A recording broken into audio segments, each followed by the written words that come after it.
Assalamualaikum warahmatullahi wabarakatuh. Selamat sore pemirsa TVRI dimanapun Anda berada. Bertemu lagi dengan saya Muhammad Farisi dalam acara Ruang Publik Senin 1 Mei 2023. Dan hari ini kita akan membahas mengenai Hari Buruh Internasional dengan tema kesejahteraan bagi buruh. Ada dua narasumber yang hadir secara virtual pada sore hari ini bersama kita. Ada yang pertama saya perkenalkan, ada Mas Hendra Halomoan Ambarita, Deputi Advokasi dari KSBSI Provinsi Jambi. Selamat sore, Mas Ambarita. Sore Bang Farisi. Ya, apa kabar? Alhamdulillah sehat. Waduh, sebenarnya saya Minal aidin wal faizin. Iya, minal aidin wal faizin. Sebenarnya saya tunggu untuk datang di studio nih pada sore hari ini. Siap. Bang. Iya, dan narasumber yang kedua ada Winda Tamba. Betul? Selamat sore. Sore Pak, Windra Tamba, Ya. Perwakilan dari buruh. Apa kabar, Mas Windra? Sehat Pak, sehat. Baik, terima kasih.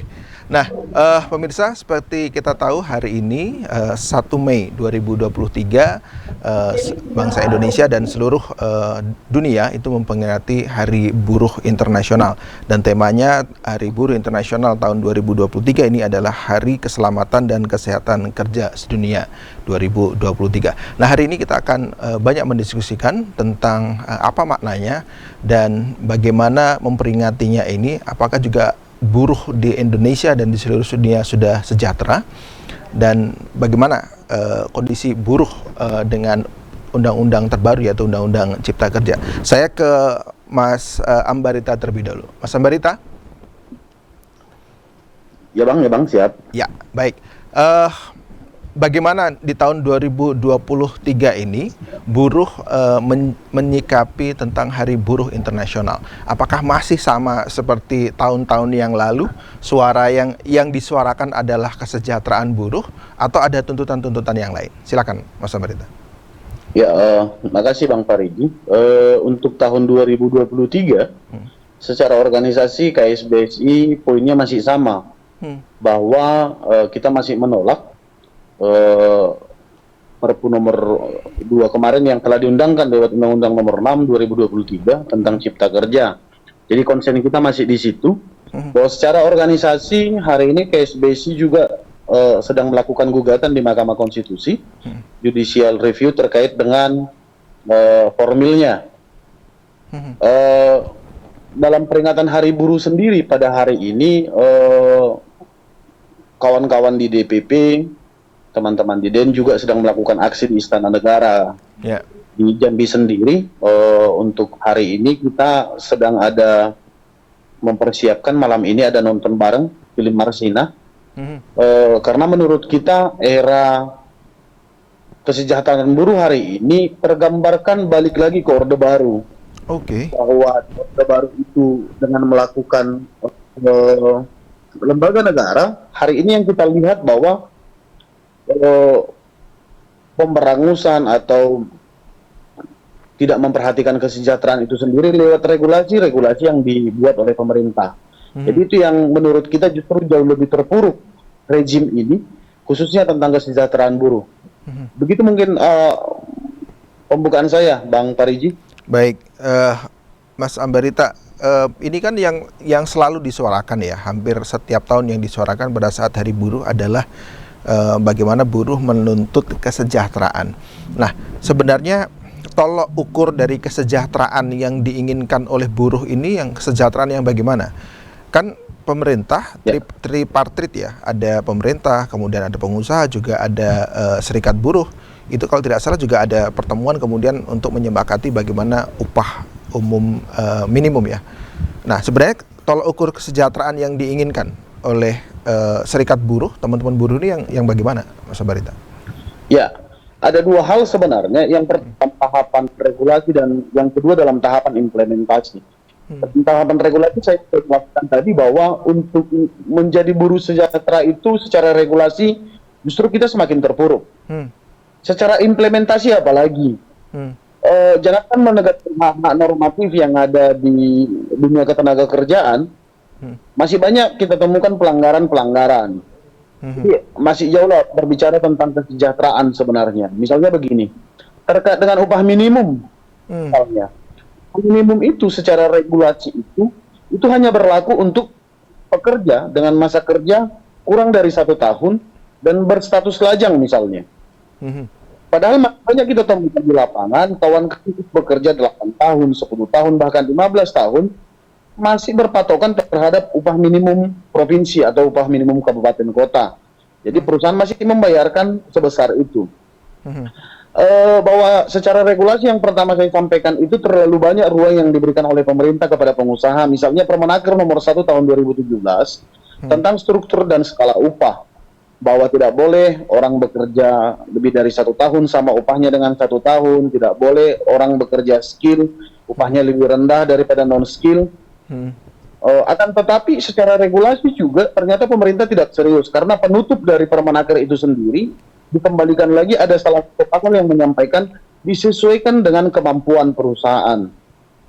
Nah, dalam menentukan kemampuan perusahaan kan tidak dibuka regulasi yang seperti apa, apa batasnya, apa tolak ukurnya, perusahaan itu mampu atau tidak menetapkan struktur dan skala upah di tingkatan perusahaan. Jadi memang dilematis kita buruh ini. Seakan-akan ada regulasi yang baik, cuman diimplementasikan nggak bisa, Bang Pariji. Oke, baik. Jadi secara regulatif itu semakin tidak bagus dan secara implementatif tentunya apalagi gitu ya. Itu yang disorotkan. Ya, lebih parah. Lebih parah lagi. Oke, baik. Nanti saya perdalam lagi. Saya ke Mas Windra Tamba. Ya, Mas Windra bisa dijelaskan dulu, Mas Windra, ini kan karena perwakilan buruh ya, Mas Windra ini ada di mana, kemudian bekerjanya di sektor apa? Ya, saya akan perkenalkan diri dulu ya. Pertama, hidup buruh, hidup buruh, hidup buruh. Ya. Jadi hari ini kita memperingati Hari Buruh Internasional ya. Jadi saya mewakili dari serikat buruh ataupun pekerja mengucapkan selamat Hari Buruh Internasional. Jadi saya bekerja di perusahaan bergerak di bidang perkayuan ataupun plywood di PT SGS Muaro Jambi. Begitu Pak. Oke, Mas Windra bekerja sudah berapa lama di perusahaan tersebut? Ya, kalau bekerja saya di perusahaan tersebut kurang lebih 22 tahun, Pak. 22 tahun. 22 tahun. Dan ya, benar. Oke. Dan dulu karirnya bagaimana? Apakah dulu mulai dari staff atau kemudian sekarang jadi supervisor, manager atau bagaimana, Mas Windra? Ya, tetap guru. Ya, mulai dari awal ya seperti karyawan dulu dan sampai sekarang pun masih karyawan, Pak. Oke, di tempat Anda kerja, Mas Windra, itu ada struktur jabatan yang kemudian memang bisa nanti dikejar gitu ya. Artinya tidak menjadi karyawan saja, tapi bisa jadi meningkat di supervisor, menjadi manajer. Ada jenjang karir kah di perusahaannya yang bisa? Ada Pak, ada Pak. Ya. Ada Pak. Ada tapi ya. Ada. Oke, baik. Mas Windra, kalau boleh tahu berapa upah minimum di Kabupaten Muara Jambi? Ya, seperti yang disampaikan Pak Hendra Ambarita tadi, ya, berupa UMK ya di Muara Jambi itu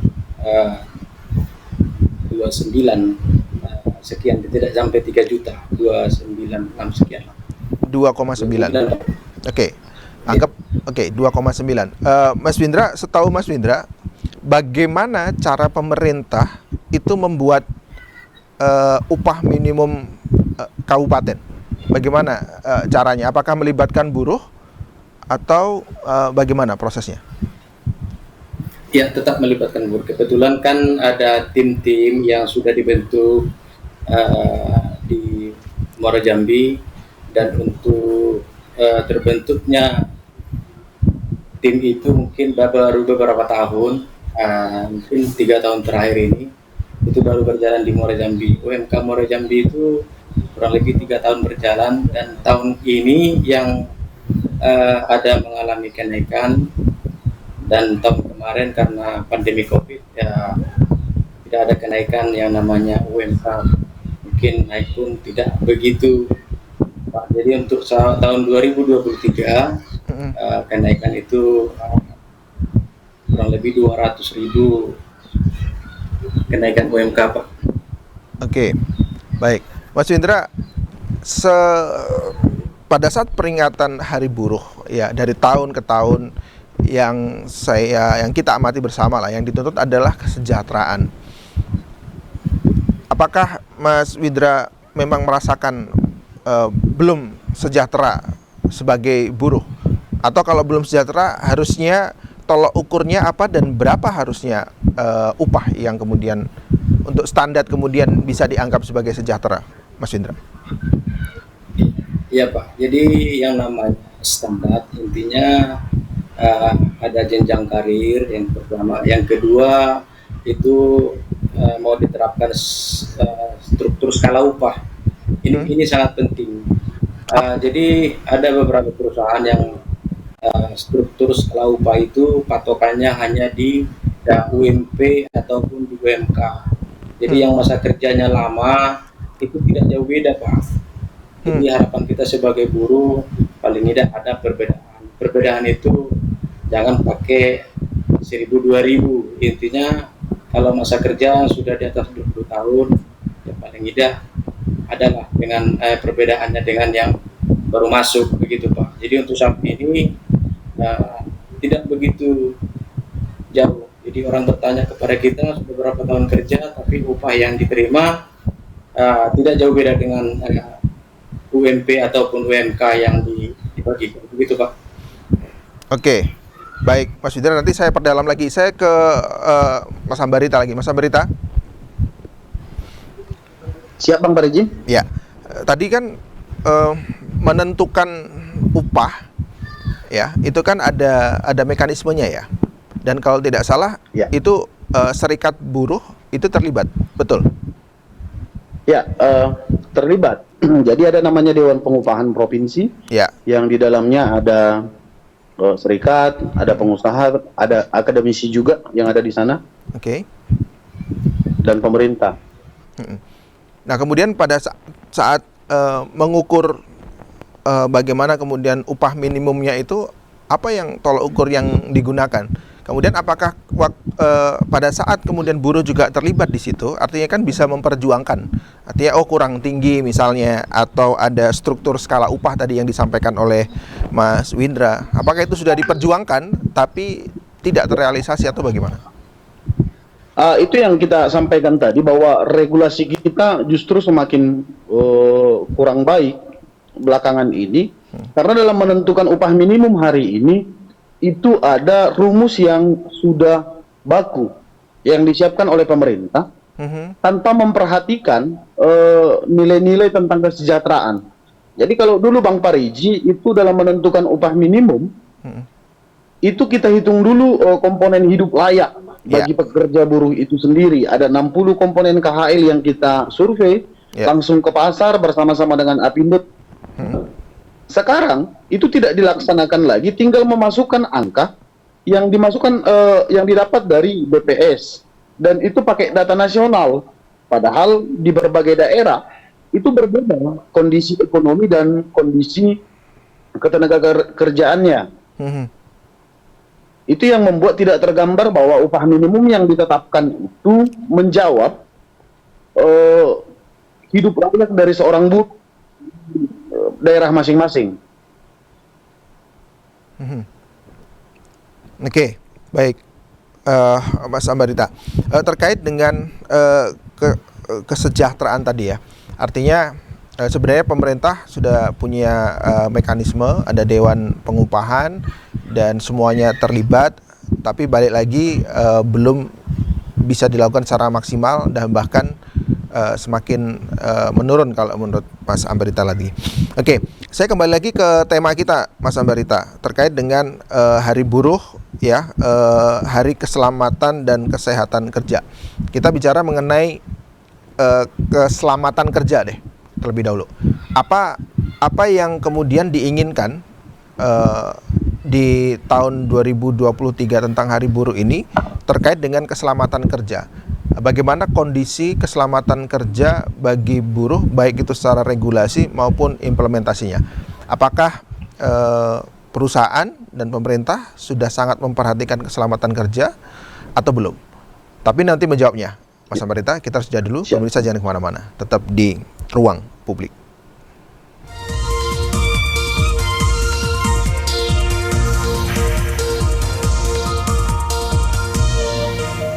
Kembali lagi di Dialog Ruang Publik Senin 1 Mei 2023 dan hari ini tema kita adalah membahas mengenai Hari Buruh Internasional, kesejahteraan bagi buruh. Ada dua narasumber, ada Mas Ambarita dari Deputi Advokasi KSBSI Provinsi Jambi dan ada Mas Windra Tamba perwakilan dari buruh. Saya kembali lagi ke Mas Ambarita, masih bersama kami? Ya, Mas Ambarita. Ya, Bang Parigi. Ya, kita lanjutkan tentang keselamatan kerja. Tahun ini temanya adalah Hari Keselamatan dan Kesehatan Kerja Sedunia. Dari keselamatan kerja, apa yang menjadi sorotan dari Mas Ambarita? Apakah sudah terakomodir semua safety bagi para pekerja, atau masih banyak terjadi kecelakaan kerja karena memang belum ada safety di perusahaan-perusahaannya? Terima kasih Bang Parigi. Ini menjadi concern kita di tahun 2023 sebenarnya tentang tahun keselamatan dan kesehatan kerja. Perlu kita sampaikan bahwa secara regulasi juga kita perlu sampaikan bahwa tentang keselamatan dan kesehatan kerja tidak jauh lebih baik saat ini. Di Provinsi Jambi sendiri kita bisa melihat ada yang viral juga kemarin, teman-teman penggiat juga di Jambi, aktivis di Jambi, terjadi kecelakaan kerja di Petrocina. Ya.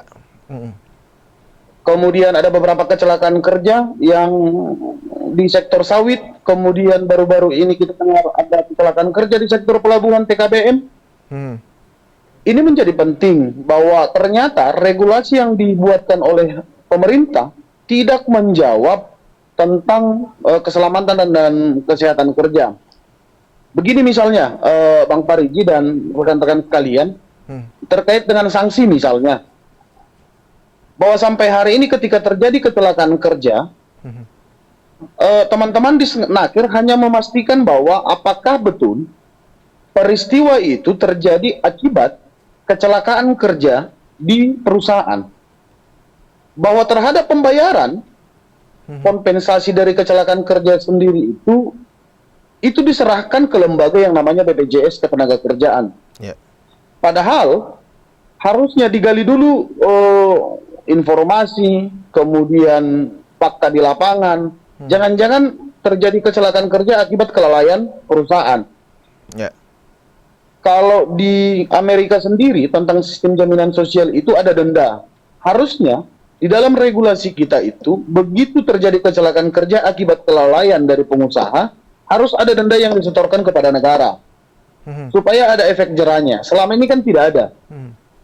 Beban itu selalu dilimpahkan ke BPJS Ketenagakerjaan untuk membayarkan kompensasi.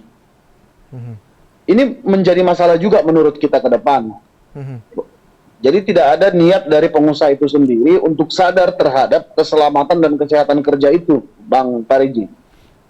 Oke, jadi kalau maunya atau kepengennya dari teman-teman serikat buruh tentang keselamatan kerja ini, prosedur protapnya harus bagaimana, Mas Ambarita?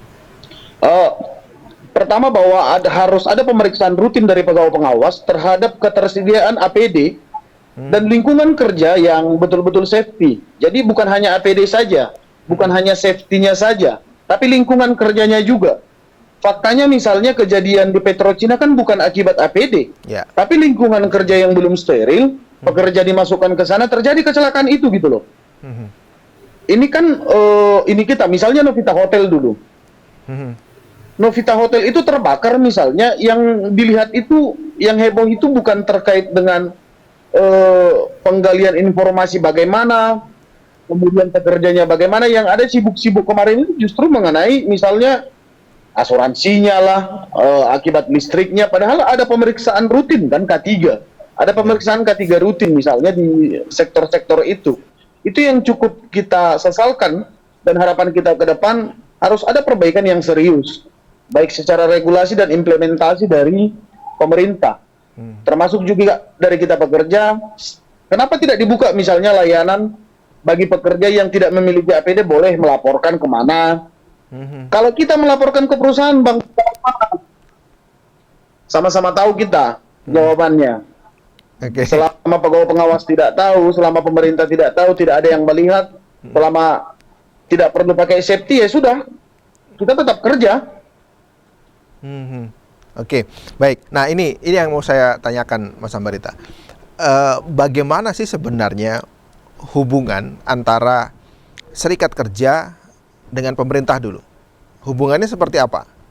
Apakah harmonis? Apakah sering berantem? Apakah sering ketemu, koordinasi, rapat, apa segala macam? Gimana hubungannya selama ini yang terjalin? Ya, jadi terkait hubungan kita dengan pemerintah sebenarnya bahwa di sana ada LKS tripartit, di tingkat perusahaan ada LKS bipartit. Khususnya untuk perusahaan kita itu sudah jalan. Dan itu berjalan tidak temporer tapi kontinu terus ya. Setiap bulan itu berjalan, terutama di tingkatan perusahaan. Akan tetapi kan dalam tahapan implementasi kan tidak boleh. Misalnya kayak kita di serikat buruh, kalau bukan anggota kita nggak punya kuasa untuk melaporkan misalnya secara regulasi. Harus jelas siapa pelapornya. Jadi begitu ada kejadian-kejadian misalnya, kita tidak bisa masuk langsung ke pemerintah. Harus yang bersangkutan langsung. Permasalahannya di tingkatan perusahaan, banyak yang kita dengar terjadi kecelakaan kerja itu tidak sampai ke pemerintah. Karena apa?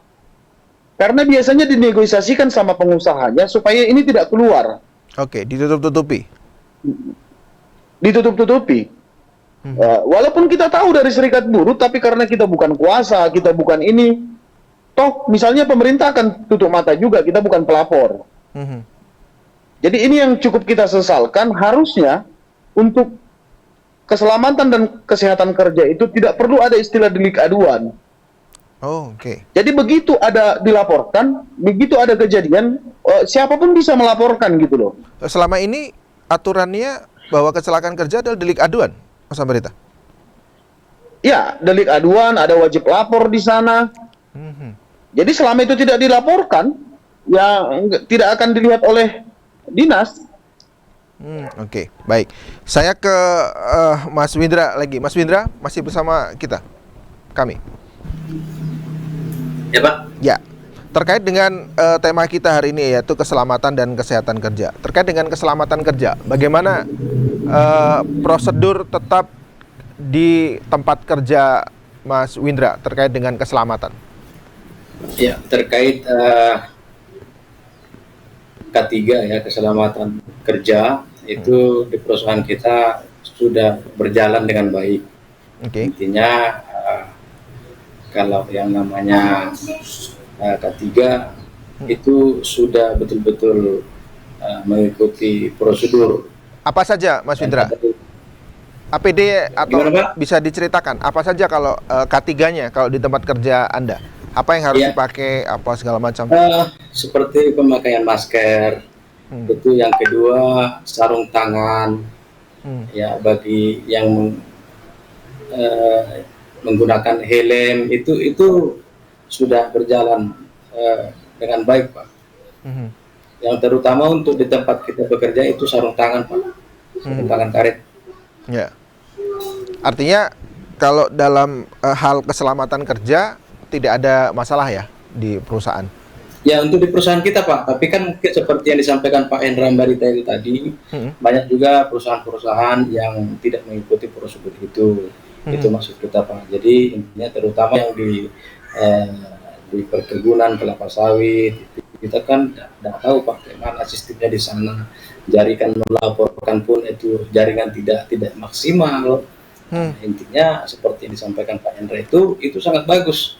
Makanya pemerintah menyediakan itu tempat pengaduan untuk siapapun, ya siapapun yang namanya pekerja ataupun buruh bisa mengadukan di perusahaan masing-masing jika tidak perusahaan itu mengikuti prosedur K3, begitu Pak.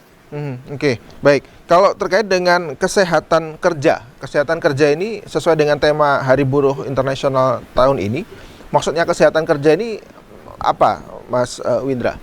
Bagaimana kondisi kesehatan kerja di perusahaan Anda?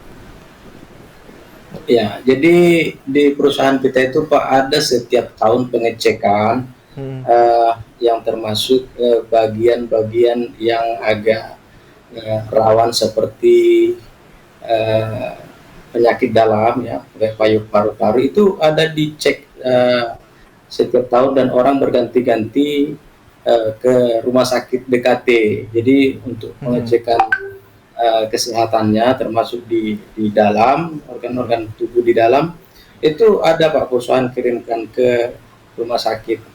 Jadi itu sangat bagus Pak. Ya, artinya dari keselamatan dan kesehatan kerja khususnya di perusahaan tempat Mas Windra bekerja itu sudah terpenuhi ya, begitu? Iya benar Pak, terpenuhi. Oke, Mas Windra, terkait serikat kerja di setiap perusahaan itu ada serikat kerjanya ya? Ya aturannya seperti itu Pak. Memang perusahaan itu harus ada serikat pekerjaan. Tapi kan selama ini banyak perusahaan yang mendirikan serikat pekerjaannya oleh kerjasama dengan perusahaan itu sendiri gitu. Maksudnya bagaimana? Jadi seperti kita, maksudnya perusahaan itu untuk memenuhi kebutuhan persyaratan mendirikan perusahaan ya dibuat serikat sendiri tanpa ada bisa mengadu kemana-mana gitu Pak. Jadi dinego di situ aja. Banyak perusahaan sekarang yang seperti itu masih. Tapi sejauh ini di perusahaan kita itu mungkin sampai berlebih Pak serikat. Ada 4 serikat Pak di sana. Oke, saya ke Mas Ambarita lagi. Mas Ambarita, ya harusnya di setiap perusahaan itu ada serikat kerjanya ya?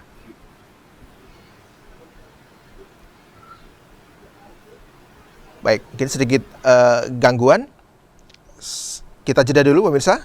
Masih ada 2 segmen lagi, jangan kemana-mana, tetap di Dialog Ruang Publik.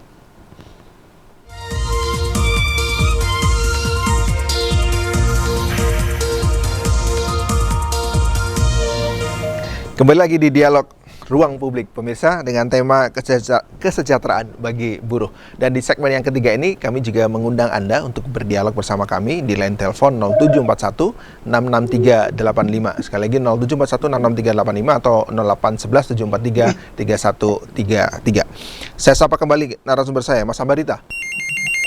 Siap, Bang Barji. Baik, ada telepon masuk dulu, kita sapa dulu Mas Ambarita ya. Siap. Ya. Assalamualaikum, selamat sore. Selamat sore. Selamat sore, Pak Rizi. Ya, silakan Pak Yudi. Minal aizin wal faizin Pak Yudi. Ucapkan mohon maaf lahir batin dulu, masih suasana. Ya. Silakan Pak Yudi. Yang kedua, saya mengucapkan selamat Hari Buruh Sedunia 1 Mei 2023, May Day. Di dalam pelaksanaannya May Day ini memang dari tahun ke tahun ya menuntut kesejahteraan. Ya. Artinya buruh sejahtera gitu. Dan selanjutnya yang saya hormati saudara atau Bung Hendra Ambarita, Deputi Advokasi KBS BSI Provinsi Jambi, dan Windra Tamika dari buruh ya. Kalau kita merujuk kepada data yang valid di Kementerian Kementerian Ketenagakerjaan sampai hari ini, jumlah buruh kita ini seluruh Indonesia ada sebesar 130 juta. Pak Rizi dan narasumber. Itu sektor buruh macam-macam. Ya. Luar biasa, jumlah penduduk kita 270 juta. Ya. Hampir separuh. Hampir separuh. Ya kan, wajar kalau untuk mensejahterakannya kan sulit itu. Buruh kadang menuntut saja, tapi sulit betul karena jumlahnya. Tapi kan menurut saya, orang-orang yang menyatakan bahwa adanya undang-undang Omnibus Law ini, kenyataannya bahwa pendapatan buruh itu berkurang. Ini yang jadi persoalan. Justru itu, sementara barang-barang naik. Jadi buruh ini sebenarnya, pengecualian buruh yang sebanyak 130 juta itu, dia tidak menuntut kaya. Percayalah dari bapak-bapak narasumber ini. Nggak pernah dia menuntut kaya, tapi dia menuntut sejahtera. Sejahtera yang bagaimana? Dia punya rumah, ya kan? Penghasilannya cukup sebulan makan, nggak ada dia mau beli mobil mewah. Itu perlu dicermati oleh pemerintah. Jadi justru itu menurut saya, pemerintah itu memang harus tegas dan lugas. Jadi berdasarkan Undang-Undang Keterbukaan Informasi Publik Nomor 14 Tahun 2008, ini loh salah dia tertutup. Pemerintah, pengusaha dengan buruh itu harus terbuka. Itu penting. Jadi ruang publik ini penting, ini masih tutup. Saya terus terangan jadi Jambi ini Naketran itu bagian pengawasan. Baik K3 yang diawasinya maupun yang lain-lain itu kaya semua. Kaya semua, korupsi. 6 terus ke perusahaan itu. Dia lebih mementingkan membela perusahaan. Karena kalau membela buruh dia dapat duit. Dia tidak dapat duit kalau membela buruh. Dia lebih baik membela Naketran. Ya kan perusahaan itu. Hingga banyak yang kaya. Makanya apa namanya paling gampang menyiduk mereka itu. KPK harus turun itu di provinsi-provinsi seluruh Indonesia. Baik. Nah, selanjutnya kita berbangga nih ke depan ya. Tidak lagi diwarnai kesejahteraan. Kita sudah ada partai buruh. Tapi kan masih sumur jagung dia, Bapak Narasumber. Ya. Partai buruh ini jelasnya anggaran dasarnya Pancasila dan Undang-Undang Dasar. Apa artinya? Artinya adalah dia mensejahterakan buruh. Buruh boleh demo, tapi tidak boleh merusak ruang publik. Jangan dia dipolitisasi buruh itu untuk 2024. Jadi justrunya partai buruh ini hadir untuk mensejahterakan, melawan pemerintah supaya dia sejahtera. Karena itu, jangan dibawa-bawa ke 2024 kepentingan partai buruh itu. Baik. Jadi dia cukup membela buruh sampai dia sejahtera. Baik. Nah, terakhir saya mendapat informasi bahwa program Jambi Memantad Bapak Al-Haris itu akan menggelontorkan perumahan buruh. Saya khawatir mungkin 10 buruh aja dibuat rumah.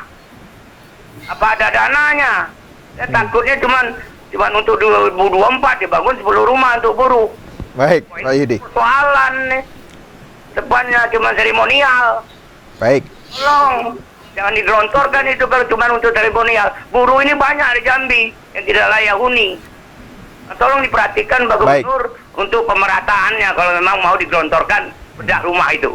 Baik. Saya demikian, mudah-mudahan tahun depan tidak ada lagi demo, buruh sejahtera. Baik. Topik wassalamualaikum warahmatullahi wabarakatuh. Mohon maaf, salam sehat semua untuk kita semua. Terima kasih. Ya, terima kasih. Waalaikumsalam. Terima kasih Pak Yudi di Telanai. Mas Ambarita bisa ditanggapi dulu. Tadi ada beberapa poin yang disampaikan oleh Pak Yudi, penelpon kita. Ya, terima kasih Pak Yudi. Apa yang disampaikan Pak Yudi itu mungkin bagian dari kebenaran lah ya. Yang mana? Cuman begini. Yang mana Mas Ambarita yang bagian dari kebenaran? Mungkin hampir seluruhnya bagian dari kebenaran. Baik terhadap bagaimana hari ini misalnya teman-teman pengawas belum maksimal dalam melakukan pembinaan, kemudian juga khususnya tentang keselamatan kesehatan kerja itu tadi. Saya ingin coba sedikit misalnya dengan perusahaannya Pak Windra ini. Bukti ketidakseriusan pemerintah adalah kemarin viral juga Bang Alfarisi bahwa di perusahaannya Pak Windra ini terjadi kecelakaan kerja. Tapi bukan pekerja. Itu anak magang. SMA atau SMK kalau tidak salah. Oke. Salah satu SMK di Provinsi Jambi. Statement dari pemerintah adalah yang diminta bertanggung jawab adalah perusahaan. Padahal jelas dalam regulasinya terkait dengan kompensasi, terkait dengan siapa yang bertanggung jawab, jelas-jelas adalah siapa yang menyalurkan pemagangan itu. Makanya saya coba kemarin sampaikan ke Pak Gadis bahwa terkait dengan anak magang khususnya anak SMA yang ada di Provinsi Jambi harus digelontorkan sejumlah APBD. Jadi begitu ada orang magang di salah satu perusahaan disertakan dalam BPJS Kesehatan dan Ketenagakerjaan. Bayangkan saja Bang Farisi, PT SGS ini tempatnya Pak Winray ini kemarin membayarkan misalnya kalau tidak salah senilai 160 sekian juta kepada ahli waris. Bayangkan kalau tempat pemagangan itu adalah bengkel-bengkel kecil. Apa iya pengusaha-pengusaha bengkel UMKM kita itu sanggup untuk membayar kalau terjadi kecelakaan kerja? Pemerintah mau menyalahkan mereka juga. Ini salah satu bukti bahwa pemerintah Provinsi Jambi belum serius terhadap kesehatan dan keselamatan kerja. Selanjutnya bahwa masih banyak kita temukan cerita kesejahteraan dalam sistem jaminan sosial nasional, misalnya kepesertaan jaminan sosial kesehatan dan ketenagakerjaan.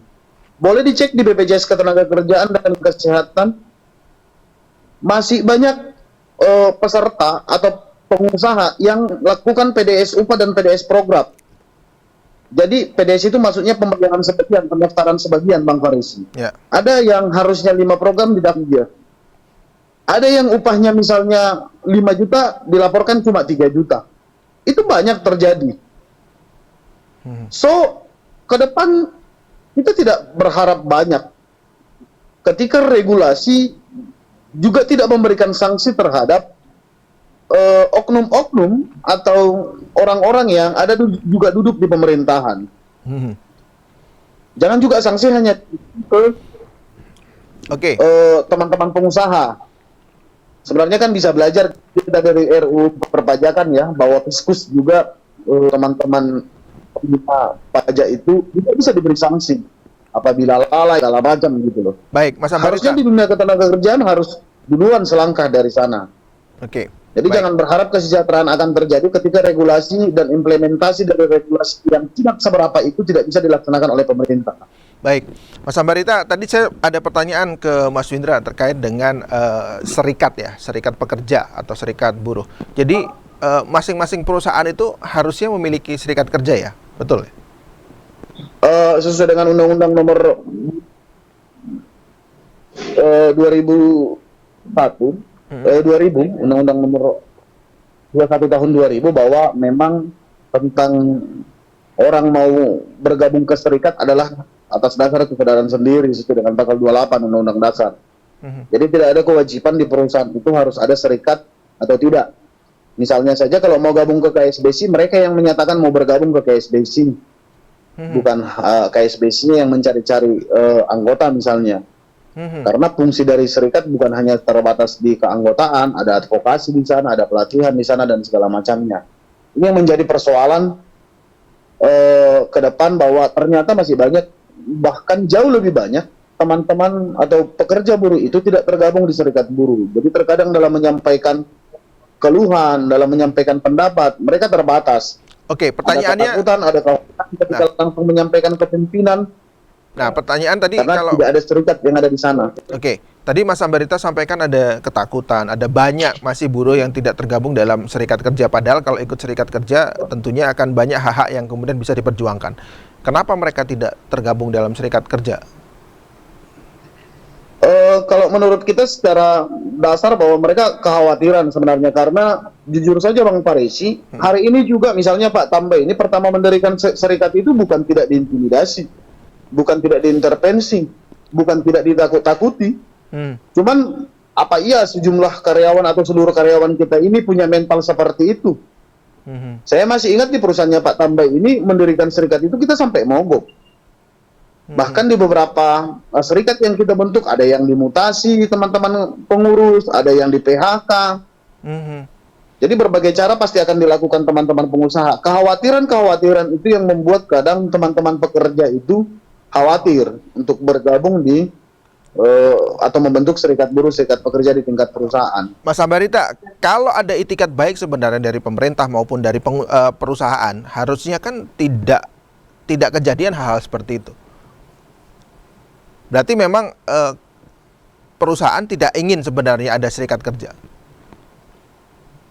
Ya, kalau mau ditanya jujur nih Bang Farisi. Iya.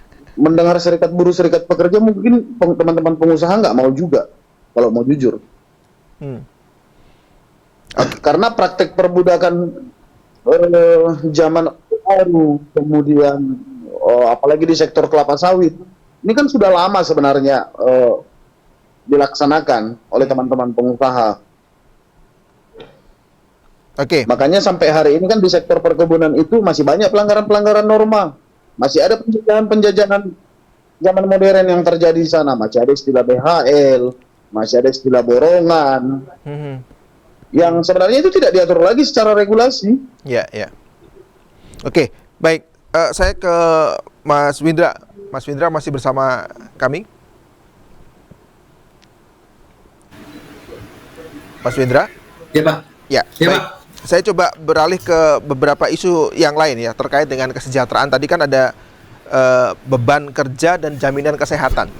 Kalau bicara mengenai beban kerja, apakah beban kerja di perusahaan tempat Mas Windra sekarang sudah sesuai standar atau ada kelebihan beban kerja? Bagaimana kondisinya? Ya, intinya kalau pekerjaan itu sudah sesuai dengan aturan perusahaan ya. Kita bekerja itu 8 jam, 1 jam istirahat, intinya 7 jam itu sudah merupakan suatu mengikuti prosedur pemerintah. Jadi selebihnya itu akan dibayarkan lembur, begitu Pak. Ya, oke. Jadi kalau beban kerja tidak ada masalah di perusahaan ya? Ya, untuk sejauh ini tidak ada masalah Pak. Jika ada melebihi jam kerja itu akan dikenakan lembur. Ya, akan dihitung lembur. Oke, baik. Terkait dengan jaminan kesehatan, apa yang didapat dari perusahaan? Jaminan kesehatan? Ya, jaminan kesehatan itu ada yang dari BPJS Kesehatan, ada BPJS Ketenagakerjaan, ada juga yang jaminan hari tua. Itu sudah dilakukan perusahaan sesuai dengan prosedur Pak. Oke, baik. Kalau saya dengar semua jawaban dari Mas Windra ya, respon-responnya, sepertinya aman-aman saja, sejahtera-sejahtera saja, dan hanya terkait dengan struktur skala upah tadi yang kemudian dipersoalkan kalau dari versinya Mas Windra. Betul? Ya. Sebenarnya masih banyak Pak. Intinya kan Pak Ambarita tadi sudah disampaikan. Nah, kita bicara di perusahaan ya, di perusahaan tempat Pak Mas Windra bekerja. Takut mungkin Pak Windranya Bang Salib juga semua. Intinya sudah sampaikan Pak Ambarita tadi, nah itu sudah banyaknya yang mempekerjakan ada pihak-pihak ketiga itu yang perlu badan pengawas yang mengkoordinir sampai ke sana, begitu Pak. Oke. Sejauh ini setahu dari Mas Windra, badan pengawas bagaimana pekerjaannya?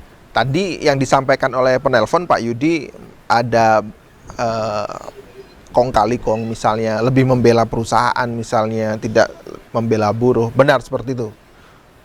Iya benar. Oke, untuk kita sapa dulu Pak Yudi. Terima kasih Pak Yudi. Apa yang Pak Yudi sampaikan mungkin 90% itu benar. Mungkin pengalaman Pak Yudi ini betul-betul ya. Ya kita buruh itu bukan mengharap untuk kaya. Intinya kita bertahan untuk hidup. Yang namanya buruh, saya rasa di tempat saya bekerja itu cuman kebutuhan tiap bulannya itu aja Pak, kebutuhan hidup namanya. Jadi intinya tidak bakalan untuk memperkaya buruh.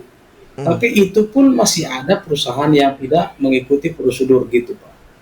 Itu yang kita sangat sayangkan. Jadi intinya bagi harapan kita untuk para buruh ya, untuk kepada pihak perusahaan supaya mengikuti prosedur itu aja.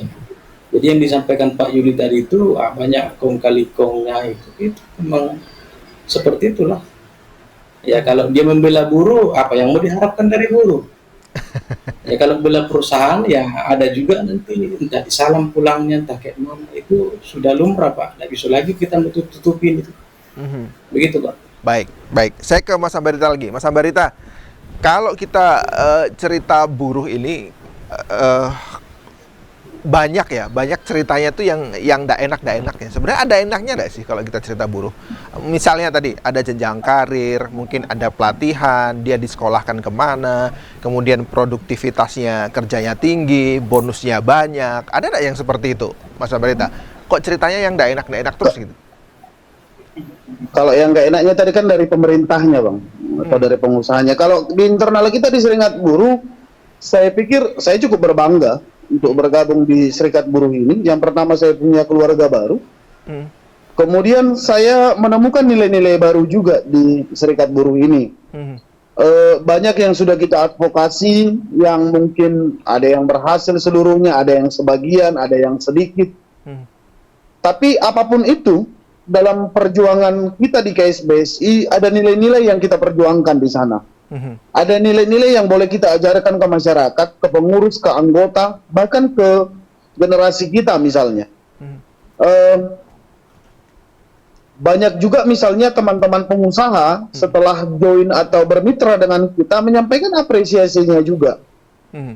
Karena ternyata, mohon izin Bang Parisi, sebagian CEO atau owner dari perusahaan itu ternyata banyak yang baik juga. Tapi biasanya banyak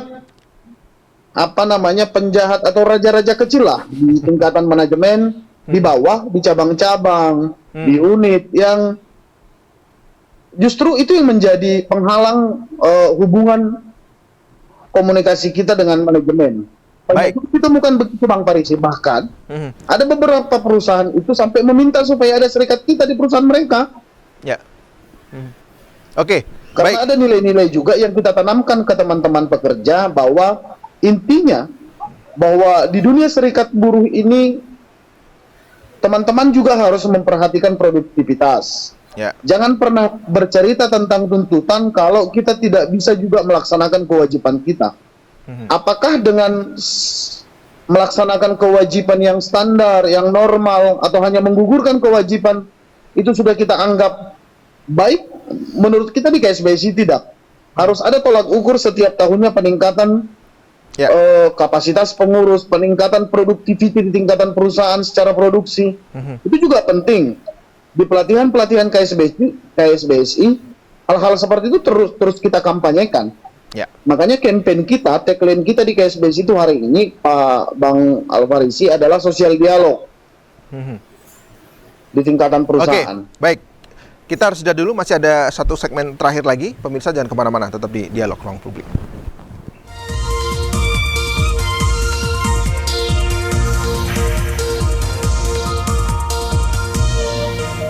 Kita kembali di Dialog untuk Ruang Publik, pemirsa, dan kita berada di segmen yang keempat pada sore hari ini. Kita segmen yang terakhir. Sebelum closing statement, saya ingin menyampaikan kembali, Mas Ambarita, kira-kira apa tuntutan dari Serikat Buruh di Hari Buruh tahun ini?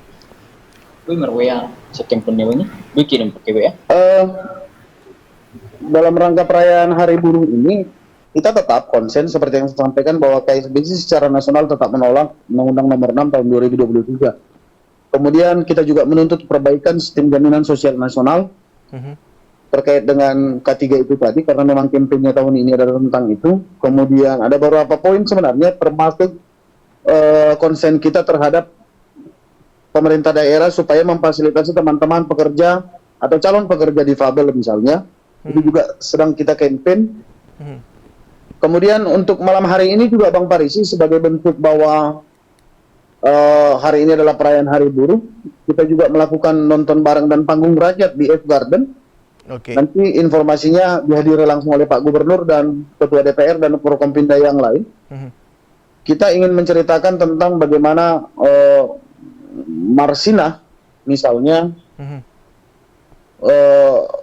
sebagai simbol dari buruh sejati, misalnya seorang buruh perempuan yang memperjuangkan hak-hak teman-temannya. Itu juga perlu kita tularkan semangat itu kepada kawan-kawan, supaya kawan-kawan paham bahwa tidak ada nasib yang dititipkan. Oke, baik. 1 menit terakhir, apa pesan yang ingin disampaikan KSBSI, Mas Ambarita? Ya, kita berharap bahwa pemerintah bisa memperbaiki regulasi Kalaupun tidak bisa secepatnya memperbaiki regulasi, kita sangat berharap dalam tahapan implementasi betul-betul pemerintah menjalankan regulasi yang tidak seberapa itu tadi. Walaupun jauh dari harapan kita, tapi minimal itu pun sampai hari ini tidak bisa dijalankan, mohonlah untuk dijalankan. Oke, baik. Khususnya tentang struktur skala upah, kesehatan kerja, keselamatan kerja. Baik, Mas Ambarita. Mas Findra, terakhir, apa yang ingin Mas Findra sampaikan? Ya, harapan kita sebagai pekerja ataupun buruh ya supaya memperhatikan nasib-nasib buruh ke depan, termasuk pemerintah juga kita memohon kepada pemerintah kita saat ini ya, jadi supaya diperhatikan nasib-nasib buruh dimanapun buruh itu bekerja. Jadi ya kita sebagai buruh bukan untuk memperkaya diri sendiri, tapi untuk bagaimana supaya buruh bisa hidup layak, seperti itu Pak. Terima kasih. Baik, terima kasih sekali lagi Mas Findra, terima kasih Mas Ambarita. Sekali lagi selamat Hari Buruh. Mayday, semoga buruh-buruh di Indonesia, kemudian di Jambi dan acaranya nanti malam juga bisa berjalan dengan sukses dan lancar. Terima kasih atas perhatian Anda pemirsa. Saya Muhammad Faris, saya akhiri dialog Ruang Publik pada sore hari ini. Assalamualaikum, sampai jumpa.